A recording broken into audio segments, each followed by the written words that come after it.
গত ২৯শে মার্চ প্রয়াত হয়েছেন অভিনেতা রাহুল ব্যানার্জি। সাজ্জসা ধারাবাহিক ভোলে বাবা পারকারেগার শুটিংয়ে কার্যত জলে ডুবে নাকি সমুদ্রে জলে ডুবে নাকি মৃত্যু হয়েছে অভিনেতার।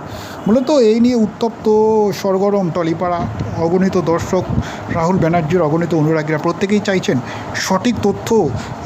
সেই সময় যারা ছিলেন তার সঙ্গে তার সহশিল্পী, টেকনিশিয়ান বা সেই সময় যারা উপস্থিত ছিলেন শুটিং স্পটে, কেউই কিন্তু প্রকাশ্যে আসছে না। কার্যত ইতিমধ্যেই এই নিয়ে আর্টিস্ট ফোরাম থেকে শুরু করে অভিনেতা প্রসেনজিৎ চট্টোপাধ্যায় থেকে শুরু করে প্রত্যেক শিল্পী চাইছেন রাহুল ব্যানার্জির মৃত্যুর সঠিক তথ্য তার পরিবার তথা সকলের সামনে আসুক। কার্যত রাহুলের মৃত্যু টলিপাড়ার এক অন্ধকার দিকে আবার খুলে দিল। কার্যত এবার রাহুলের মৃত্যু নিয়ে বিস্ফোরক দাবি করলেন অভিনেতা জিতু। সম্প্রতি যেটা সামাজিক মাধ্যমের পাতায় পোস্ট করেছেন অভিনেতা জিতু কমল। কার্যত যখন এই রাহুলের মৃত্যু নিয়ে বুম্বাদা অর্থাৎ অভিনেতা প্রসেনজিৎ চট্টোপাধ্যায় বলছেন যে চলে গেছে তাকে তো আর ফেরানো যাবে না, এই কথাটাকেই তার ভিডিওটি পোস্ট করে তিনি লিখছেন যে আবার যারা চলে যেতে পারতো তাদের জন্য আপনাদের যে উদাসীনতা, অবহেলাটা, গুরুত্বের অনীহা, সেটাও ততটাই সত্যি। কার্যত শুটিংয়ে গিয়ে যে তিনিও নাকি এরকম রাহুলের মতো ঘটনারই একাধিকবার সম্মুখীন হয়েছিল, যেটা জানাচ্ছেন জিতু তো সামাজিক মাধ্যমের পাতায়। কার্যত তিনি যখন শুটিং করতে গিয়েছিলেন সেখানে তিনি নাকি অসুস্থ হয়ে পড়েন। সকলেই জানেন মাঝখানে এরাও মানুষ ছবির শুটিং করতে গিয়ে অসুস্থ হয়ে পড়েছিলেন, তারপর তাকে হাসপাতালে ভর্তি করতে হয়েছিল। এবার এই নিয়ে আরও বিস্ফোরক অভিনেতা। কার্যত তিনি জানিয়েছেন অপেশাদার প্রোডাকশনের কার্যকলাপে কিন্তু তার এই পরিণতি হয়েছিল। সেই সময় তিনি জানিয়েছেন পাশে সেক্রেটারি দাঁড়িয়েছিল প্রোডাকশানের, কিন্তু সেখানে হসপিটাল থেকে ফিরে আবারও একই পরিমাণ আরও দ্বিগুণ খারাপ পরিবেশ নাকি তিনি সম্মুখীন হতে হয়েছিল জিতুকে। তার শ্বাসনালীর সমস্যাকে আরও ক্ষতিগ্রস্ত করে। কার্যত আরও একটি ঘটনার কথা অভিনেতা জিতু জানিয়েছেন। গত 15ই মার্চ সন্ধ্যাবেলায় 6:30 থেকে 7টার মধ্যে তুমুল ঝড় বৃষ্টি উঠেছিল চন্দননগরে গঙ্গার ধারে।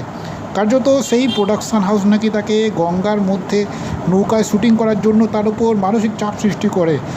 জিতু নাকি তাদের স্পষ্ট জানিয়ে দিয়েছিলেন যে তিনি শ্যুটিং করবেন না। তার জন্য পরের দিন এবং সেটা শ্যুটিংয়ের শেষ দিন তারা গাড়িসহ তার গায়ে পর্যন্ত হাত দিতে আসে। 16 তারিখে সেই অভিজ্ঞতা নিয়ে নাকি জিতু সেই সময় আর্টিস্ট ফোরামের সঙ্গে ইমেল করেছিলেন, কিন্তু সেই মেলের পরিপ্রেক্ষিতে কোনো রকমের ফোন তার কাছে আসেনি জিতু। এরপরই জিতুর সংযোজন বিস্ফোরক জিতু। তিনি জানাচ্ছেন, আমার কমপ্লেনের বিষয়টি আপনারা যদি সেই দিন একটু গুরুত্ব দিয়ে দেখতেন, ন্যূনতম কথাটুকু বলতেন, আমার সঙ্গে যোগাযোগ করতেন, আমি তো আপনাদের ফোরামেরই মেম্বার ছিলাম, তাহলে হয়তো রাহুলদার সাথে যে ভয়ানক ঘটনা হয়েছে সেটা ঘটতোই না।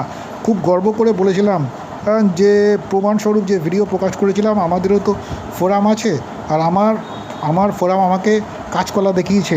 ওই যে বলেছিলাম মৃত শিল্পীর পায়ে ফুল দেওয়া, এখন নিদেন পক্ষে মৃত শিল্পীর জন্য এফআইআর করা, এর চেয়ে বেশি কিছু এক্সপেক্ট করি না। Dear West Bengal motion picture artist forum. কার্যত আর্টিস্ট ফোরামের বিরুদ্ধে এই পোস্টে নিজের ক্ষোভ উগরে দিয়েছেন অভিনেতা জিতু কমল। কার্যত টলিপাড়ার একাধিক শিল্পী কিন্তু এবার মুখ খুলতে শুরু করেছেন যে তাদের যে অভিজ্ঞতা শুটিংয়ে, তাদের যে নিরাপত্তাহীনতা, তাদের যে জীবন নিয়ে প্রতিনিয়ত যে ছেলেখেলা, সেই নিয়ে এখন দেখার আগামী দিনে অভিনেতা রাহুল ব্যানার্জির মতো কোনো শিল্পীর যেন এই ঘটনা, এরকম একটা মর্মান্তিক ঘটনা না ঘটে, সেই বিষয়ে কতটা তৎপর হতে পারে প্রশাসন, আর্টিস্ট ফোরাম থেকে শুরু করে গোটা টলিপাড়া, সেদিকে আম জনতা থেকে শুরু করে প্রতিটি শিল্পীরই নজর রয়েছে।